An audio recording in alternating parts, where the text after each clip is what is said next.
بسم اللہ الرحمن الرحیم۔ السلام علیکم ناظرین، آئیے آج ہم آپ کو چاشت نماز پڑھنے کے فائدے بتاتے ہیں۔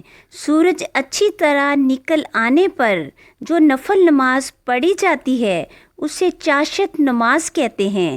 چاشت نماز کا وقت سورج کی روشنی خوب پھیلنے سے شروع ہوتا ہے اور زوال سے پہلے تک رہتا ہے۔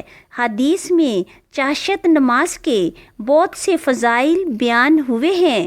حضرت انس رضی اللہ عنہ روایت کرتے ہیں کہ رسول اللہ صلی اللہ علیہ وسلم نے فرمایا، جس نے چاشت نماز کی 12 رکعتیں پڑھی اس کے لیے اللہ تعالیٰ جنت میں سونے کا محل بنائے گا۔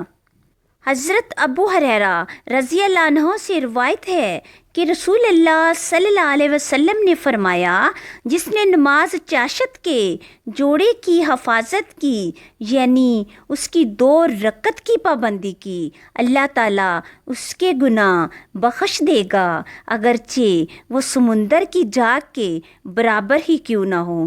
ناظرین، اگر آپ کو میری یہ ویڈیو پسند آئے تو ویڈیو کو لائک کریں، کمنٹ کریں اور اپنے دوستوں کے ساتھ شیئر کریں اور میرے چینل کو سبسکرائب کریں اور نماز کی پابندی کریں۔ شکریہ۔